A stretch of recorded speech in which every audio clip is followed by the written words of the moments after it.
Karlar fara með völdin á öllum helstu áhrifastöðum í okkar samfélagi. Karlar eru hæstaréttardómarar, stjórnendur fyrirtækja og stýra peningunum. Í þessum þætti ætlum við að skoða hvers vegna áhrif karla eru svona mikil.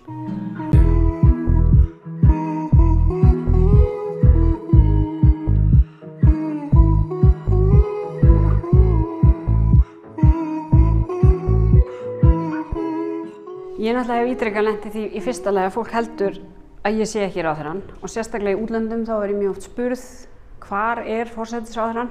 Konur sem eru þá handhafar valds að það er einhvern veginn, þá kemur upp þessi hugmynd að það hljóta að vera mitt eins og þú ert að segja, einhver sem er þarna bak við tjöldin að stýra af því að konur einfaldlega hafi það ekki í sér að vera, geta beitt valdi og verið valdamiklar. Það er vegna þess að bara hugmyndin vald, að hún er bara svona, við getum sagt hún sé algjörlega svona samtvinnum hugmyndum karlmennsku.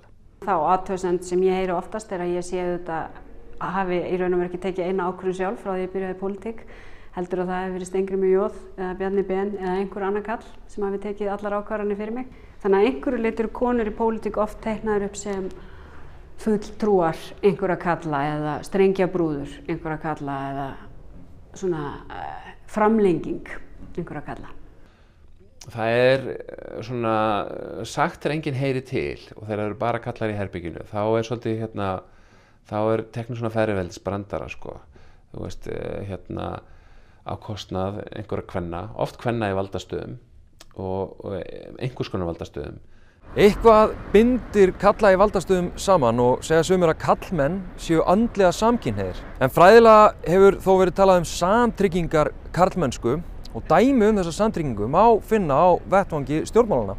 Ég hef náttúrulega sett á Alþingi í 12 ár og ég tók eftir því raun og veru því ég byrjaði og hef alveg fylgst með því síðan í 12 ár að það er ákveðið það sem við getum kallað samskiptamynstur karla sem lítur ákveðnum lögmálum og reglum þar sem karlmenn taka undir hver með öðrum.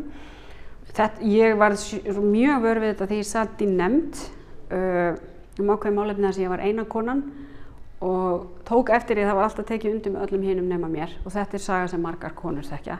Karlarnir bindast einhvers konar svona óformlegu völdum og ég held að mikið af þessu sé í rauninni svona ómeðvitað og þá birtist akkurat þetta sem ég er að tala svona þessi karla samstæða og það sem hefur verið kallað í fræðunum svona homosociality. Það sem við sjáum oft er einhvers konar vináttu og tryggðarbönd sem að verða til einhvers staðar í lífsleiðinni. Og ég hef talað svona í því sambandi svona samtryggingar karlmennsku. En síðan er svo áhugavert svona að tala og ég kalla þá, við getum kallað þá bara málsmetandi menn og hvernig í rauninni völdum málsmetandi manna er viðhaldið á svona mörgum stöðum í samfélaginu. En við konur höfum þetta líka reynt að standa saman og taka undir hver með annari. Hugsum okkur ef að konur hefðu sömu samfélagslegu völd og karlar að þá eru bara mikla líkur á að myndum sjá sömu mynstur. En það er einmitt svo áhugavert að skoða það, af því að svona strúktúrelt þá hafa konur minni samfélagslegu völd og hafa því í rauninni ekki tækifæri til þess að virkja kvennasamstöðu með sama hætti og karlarnir hafa til þess að virkja þessa karlasamstöðu. Þessi karlasamstæða verður til þess að völd hafa tilhneigingu til að hverfast sömu einstaklingana. Og umframvöld karla oft réttlætt með beinum eða óbeinum tilvísunum í kenningar Aristótelesar og Platóns að karlar séu æðri hugsandi skynsemisverur og fæddir leiðtogar en konur þær séu dramatískar tilfinningaverur óskynsamar og því ekki hæfir stjórnendur. Þessar hugmyndir og smættun má finna víða. Það er skelfilegt hvernig við komum fram við konur í valdastöðum eða áhrifastöðum. Í mín starfi er alltaf ofta að vinna með konum í æðstu stöðum og þær eru ekki inn í alls konar klíkum og við setjum þeir í alls konar einhvern svona kassa sem við fílum ekki hún er svo mikið svona eða mikið hinsegin og við erum miklu umbörlandi fyrir kallum þeir með hafa alla galla í heiminum og fyrirgefst nánast hvað sem er og þannig að það er algjör forréttindi að vera kall í þessu samfélagi ennþá. En síðan hef ég oft fengið athugasemdir mitt útlit þannig að greinilega er ég ekki í réttu útliti fyrir hlutverkið á meðan þú veist, konur eru að eflast, að þá sama tíma kemur þessi ótrúlega krafa að konur séu sífellt að huga að líkama sínum. Þú veist, þær þurfa að líta vel út, þær þurfa að passa hvað þær setja ofan í sig, þær verða að vera grannar, húðin má ekki bera hrukkur eða slit og þær eru að vera málaðar og svo framvegis til að vera svona, geta sýnt sig í samfélaginu. Og við getum sagt að þetta sé svona áfram arfleið af þessum hugmyndum konur sem líkama. Þú veist, að konur séu sko fyrst og fremst líkami. Það eru hlutgerðar, bæði sko fyrir að vera kynverur sko ómikla kynverur eða ekki nómikla kynverur. Þetta slóst líka mjög vel í í MeToo. Það er einhvern veginn svona smættaði niður í líkama sinn. Þær eru ekki svona jafngildar, hugsandi verur á vinnustæðinum, heldur eru þær svona settar í þessi hlutverk sem að tengi síðan aftur þessum hugmyndum Aristótelesar. Konur í valdastöðum tala mitt að það þurfi einhvern veginn að feta svona einstíð, þú veist, milli þess að þú veist, sýna að þær sýna myndugleika sinn, en síðan mega þær ekki fara og langt í þá átt, vegna þess að þá verða þær sko of og þá sko verða þær að sýna kvenleika á móti, en mega heldur ekki sýna of, af því þá sko þær ekki svona alvöru valdhafar.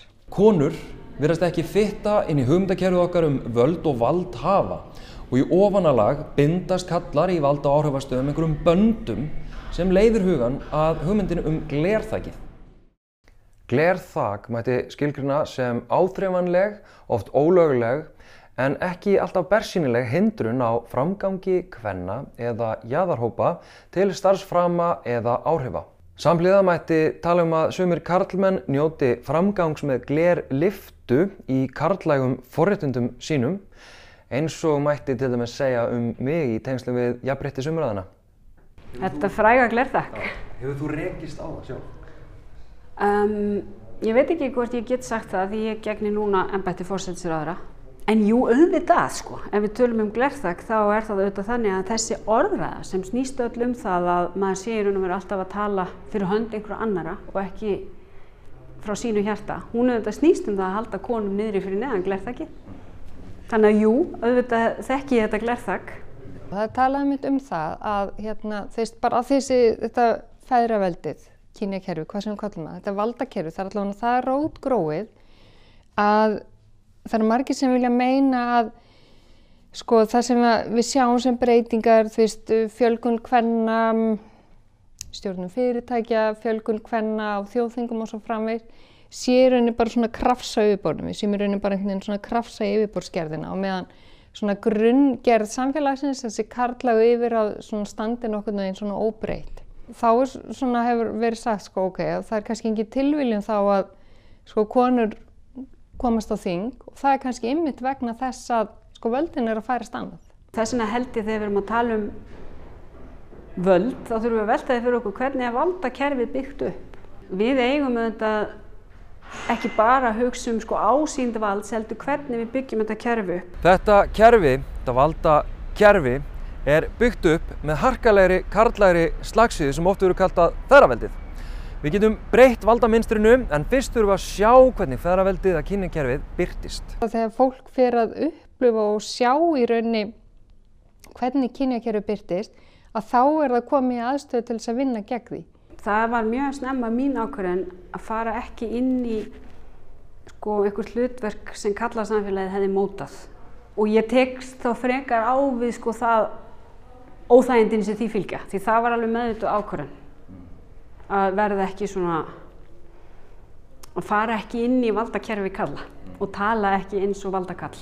Það er að taka þetta bara einhvern veginn niður og smæstu gjörður eins og ég fekk til dæmis ráð fyrir mörgum árum. Ef ég væri á fundi þar sem að væri kallar og konur, þá ætti ég að passa mig á því að setjast aldrei nálægt kaffivélinni. Því þá er hættan svo að ég sé komin í þá stöðu að vera beðin að skenkja öðrum kaffi og vera að skenkja öðrum köllum.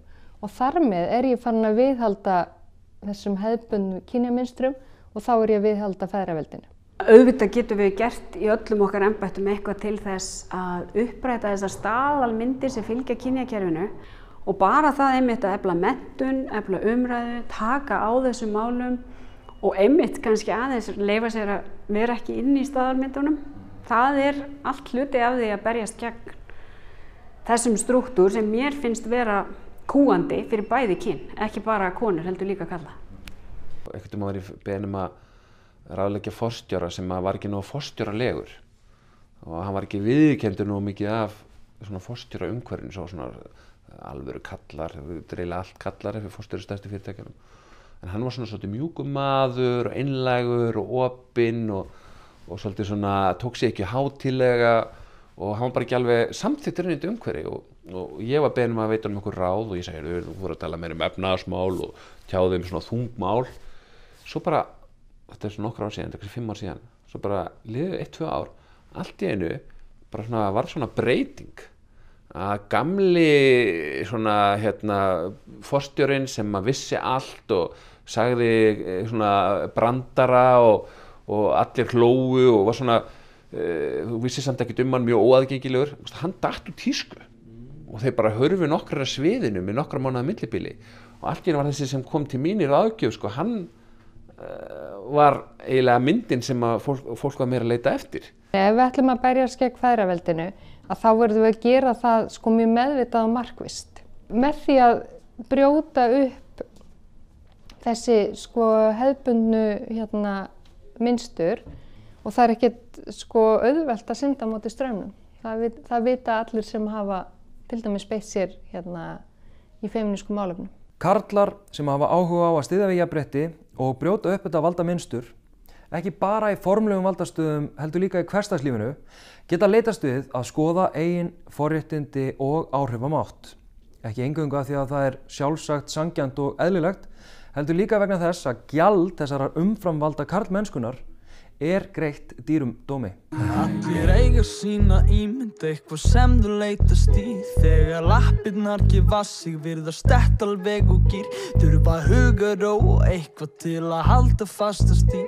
Til að átta sig á því, sólin komi upp á ný.